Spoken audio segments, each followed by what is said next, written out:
నిరీక్షణ prayer house మరియు centre సంఘముల తరపున ప్రభు పేరిట మీ అందరికీ నా ప్రేమపూర్వకమైన వందనములు. ఈరోజు దేవుని వాగ్దానం 1 కొరింథీయులకు రాసిన పత్రిక 9వ అధ్యాయం 27వ వచనం. నా శరీరము నలగగొట్టి దానిని లోపరుచుకొనుచున్నాను. పౌలు తనతో పోరాడేది తన సొంత శరీరమే అని భావిస్తున్నాడు. హక్కులు స్వేచ్ఛలు వదులుకోవడానికి అది మొండికేసినప్పుడు అతడు దాన్ని నలగొట్టి లోపరుచుకొనుచున్నాను అని చెప్తున్నటువంటి సందర్భంలోనిది. జీతం తీసుకోకుండా సువార్తను అందరూ వినడం కోసం తాను అన్నిటినీ సహించానని, అందరికీ దాసుడిగా చేసుకున్నానని, మితముగా ఉంటూ ఉన్నానని పౌలు చెప్తూ ఉన్నాడు. భావి కాలంలో కలగబోయే దేవుని మెప్పు అనే శాశ్వత బహుమానాన్ని దేవుని నుండి పొంది పౌలు కోరుకుంటూ ఉన్నాడు. దానికోసం శరీర సుఖాన్ని, సౌకర్యాలను విసర్జించేందుకు సిద్ధమయ్యాడు.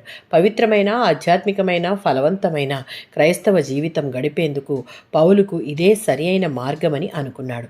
కనుక శరీరాన్ని లోపరుచుకోవాలన్న నిర్ణయానికి వచ్చాడు. దానికి గల కారణం, శరీరం అనేది మనిషిలోని భ్రష్ట స్వభావానికి నిలయం. దాని కోరికలు, వాంఛలు తీరడమే దానికి కావాలి. అదుపులో లేని శరీరం ఒక మనిషిని తన అదుపులోనికి తెస్తుంది.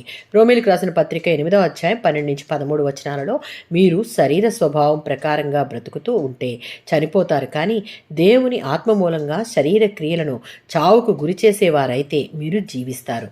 ఒకడు శరీర స్వభావంతో జీవిస్తే అతని గమ్యం మరణం. శరీర క్రియలు చేయకుండా ఉండడానికి క్రైస్తవ విశ్వాసి పరిశుద్ధ ఆత్మశక్తి చేత బలపరచబడతారు. శరీరాన్ని, దాని క్రియలను చంపి దానిని లోపరుచుకుంటే అతడు తప్పక జీవిస్తాడు. ప్రతి విశ్వాసి తమ జీవితాన్ని ఈ విధంగా కట్టుకోవాలి అని పౌలు గారు హెచ్చరిస్తున్నారు. ఆ హెచ్చరిక స్వీకరించి ఈ మాటలను అనుసరించి నడిస్తే శాశ్వతమైన బహుమానాలు మన సొంతం. ఆమేన్.